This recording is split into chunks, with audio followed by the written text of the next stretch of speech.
Good afternoon and welcome to the Daily Tanya. Today is Monday, the third day of Iyar. Let's begin with the Tzedakah, Gedola Tzedakah, Shemekareves Geula. So today we had the schus to have the big simcha of the bris of our grandson, the son of Levi and Chanchi. And the name they gave is Tzvi Hirsch, after my father-in-law, Rabbi Shalom. It's a big schus. And I want to wish you all, give you a bracha. I had this chus to be the sandak, so I want to give you all a bracha. You should have everything what you need. Begashmias, beruchnias, spiritually and physically, emotionally, and health, and nachas, and parnasa, and everything what you need. Should be bitatzlacha. So let's start the shir. Today we continue in chapter 44 in Tanya,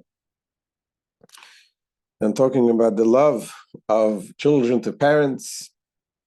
Of course, we know the love that parents have to children.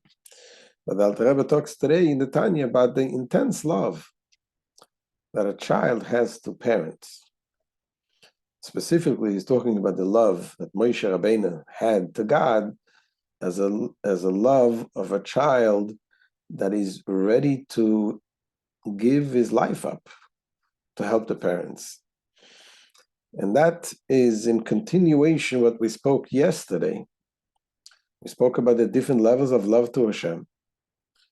And we spoke about the level of love of self. Nafshi ivisicha.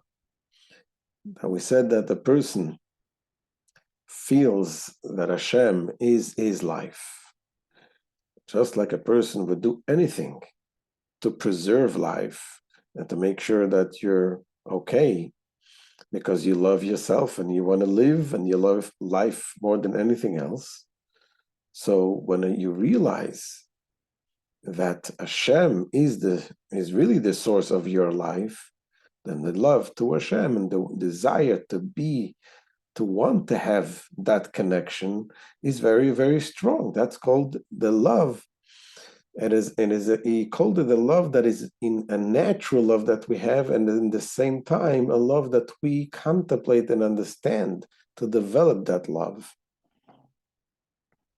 And because it's natural there, as a Jew, you have the nature of sensing Hashem in you, and at the same time, you have to contemplate and understand this.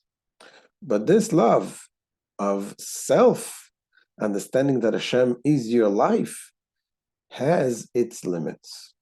And that is that it goes only as far as your life is concerned.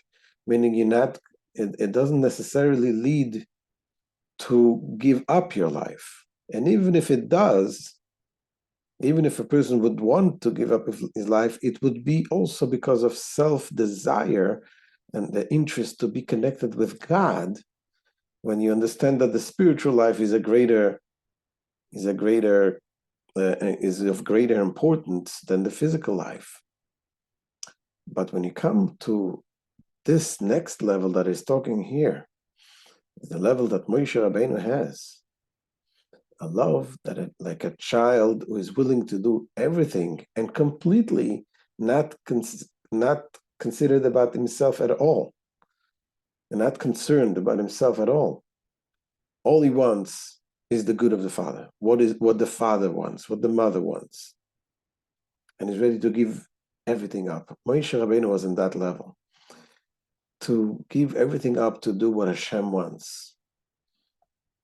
Says the Alter Rebbe that this is something that also every Jew has a little bit of it, even though we cannot compare to Moshe Rabbeinu, but a little bit of it we do have as well, a tiny little bit.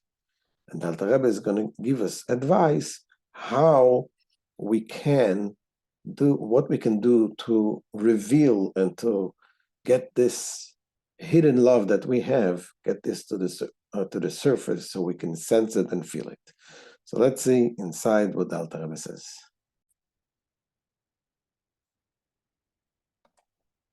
Says the Alter Rebbe,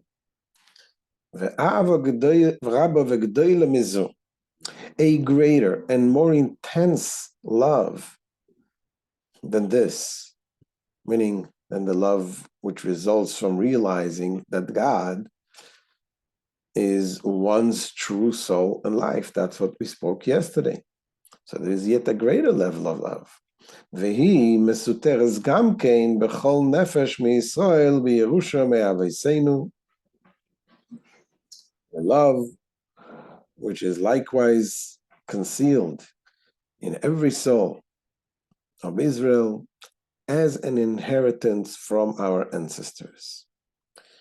So what type of love is this? Says the Alter Rebbe, he mashakosov b'raya mehimne. This is that which is defined in raya mehimne. In the Zohar, the part called raya mehimne, the Zohar describes the love that Moshe Rabbeinu has, the description of Moses' divine service, the love to Hashem that Moses has. It says, "Kibrod ishtadel basar avoy ve'imei derochim loyin yate megarmei v'nafshe v'ruchi." Like a son who strives for the sake of his father and mother, whom he loves even more than his own body, soul, and spirit, sacrificing his life for his father and mother in order to redeem them from captivity. So that is a type of love that Moshe Rabbeinu reached. Ki aloi av echad lekolanu. For have we not all one Father? In other words, we and Moshe Rabbeinu, no matter how great Moshe Rabbeinu is, we still also have. We are from the same Father. The source of the neshamas ultimately is the same. Yes, but indeed, of course, who is to say, who can compare yourself to Moshe, even though we have the same, ultimately the source is the same thing. The neshama comes, we all come from Hashem. But in the level of Moses, how can you compare yourself to Moses? Says the Alter Rebbe, "Ve'af ki mi hu ze ve'eze hu asher orav liboi lageshes lehasig afilu chelek echad mini elef mimadriges avarayim."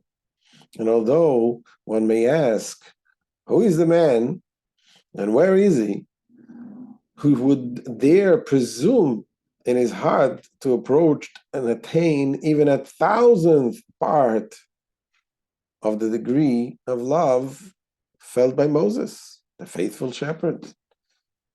Nobody can compare. Moses was Moses. He was in such a high level of complete nullification to Hashem. He was like one with Hashem. Says the Alter Rebbe, "Mikol makom, arei efes minei efes kotzeihu, v'shemetz minhu mirav tuvoi ve'oiroi meir l'klolos Yisrael b'chol doir v'doir k'mo shekosav b'tikunim." Alter Rebbe, nevertheless, a minute portion and particle of his great goodness and light illumines the community of Israel in each generation, as it is stated in the Tikkunim, in the Zohar, that an emanation from him, from Moshe Rabbeinu, from Moses, is present in every generation to illumine them. So there is a little bit from Moshe Rabbeinu in each and every one of us. The ispashtuse b'chol dora v'dora lanora loin. So since this illumination, this luminous particle is found in all Jews in all generations, it thus becomes possible for every Jew, through Moses' goodness and light, to feel the love that he possesses as an inheritance from the patriarchs in a manner similar to that of Moses. So the love that we have, the nature of the love comes from the ancestors, Avraham, Yitzchak, and Yaakov. They gave this type of love to each and every Jew, to Hashem. And the problem is that there is hidden love. We don't sense it. Moshe Rabbeinu gives us the ability to connect to it. Moshe Rabbeinu is the das, the concept of knowledge, a connecting. And he gives us the ability to connect to the love that we have. So the Alter Rebbe continues and says, although this love that shines in us is concealed, it's not easy to really sense that type of love to Hashem. The Alter Rebbe, nevertheless, he gives us advice how to bring it out. That's what Alter Rebbe says. Rak she'aor zu hi b'bchinas Esther ve'elam godoil v'nafshois kol beis Yisrael. Only the glow from Moses' soul is present in the souls of Israel in a manner of great obscurity and concealment. Loitzi ava zu ha'mesuteres Esther lagilui. Liyos v'izgalos liba yomoichoi loy nifleis veloy rechoikei elakori v'adova moed beficha v'lvavcha. It says, but to bring forth this hidden love from its latency and concealment to a state of revelation, so that it will be manifest in his heart and mind, so that Alter Rebbe is not beyond our reach, nor is it far off, but it is very close to you, to your mouth and heart. Yes, the Alter Rebbe says, yes, it is hidden. You have to bring it out. But to bring it out, says the Alter Rebbe, is not so difficult. It is close. How? In the mouth and in the heart. What does it mean? So that the advice that the Alter Rebbe gives here is to get yourself used to talk about this. Talk about the fact that we are Jews. Talk about the fact that we have an neshama. Talk about the fact that we have a hidden love to Hashem. Hashem is our Father. Hashem is our life, and so on and so forth. Keep talking about this. Because speaking about this and thinking about it, the speaking brings out the feelings. And that's a natural thing. Even when you see people, they say in the holy books, it says when a person is angry, he should remain silent. He shouldn't talk. Why? Because when you talk, it intensifies your feelings. So you don't want to get more angry.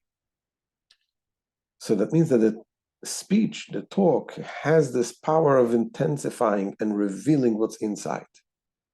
So even though you feel that you're not really in that level of feeling love to Hashem, but the more you speak about it, the more you talk about it, and you think about this, this will bring out this love from hiding. That's what Alter Rebbe says.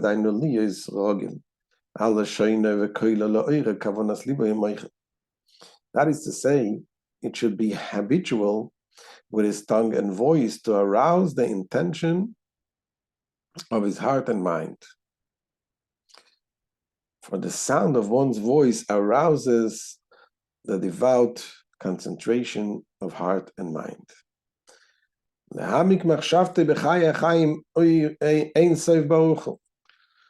So as to immerse his thought in the life of life, the blessed Ein Sof.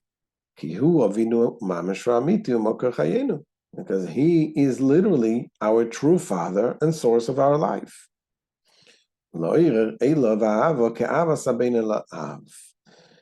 to awaken our love for him like the love of a son for his father. So this is the two levels of love that we spoke yesterday and today. The first level of love is to contemplate on the fact that God is our life, our source of life, our true Father and source of life. And the second level is what we spoke about today, to awaken the love to Hashem like a love of a son to a father. And when one accustoms himself to this continually, habit will become nature. You train yourself and that becomes second nature. There's a story once, the Hasidim of the Alter Rebbe, they came to complain to the Alter Rebbe that there are some people who are not in the level of feeling of love to Hashem and when they pray, they pretend to be like the biggest tzaddikim, the biggest serving God with fear and Shem, and they said to the Alter Rebbe, this is fake. It's not real. It's not who they are. We know them. We know these people. So the Alter Rebbe said to them, leave them, let them do it. And he quoted a Mishnah, and the Mishnah says that a person should never imitate a person who is limping, a person who has other problems, because if you imitate people like that, eventually you'll become one. So let them imitate. Let them imitate to becoming a God-fearing person. Maybe they'll fool themselves, they'll fool people around them, but you know what? They'll get used to think that way. And ultimately, it will have a true effect on them as well. Because the truth is, it's not fake. It's not fake. Because inside, you do have that love of Hashem. The only problem is to reveal, to bring it out to the open. So you combine the fact that you're talking about it, thinking about it, and the fact that deep inside it's there. So ultimately, that will help to bring it out to the open. So this is the end of today's shir. We'll see you tomorrow. Bezrat Hashem. Have a wonderful day.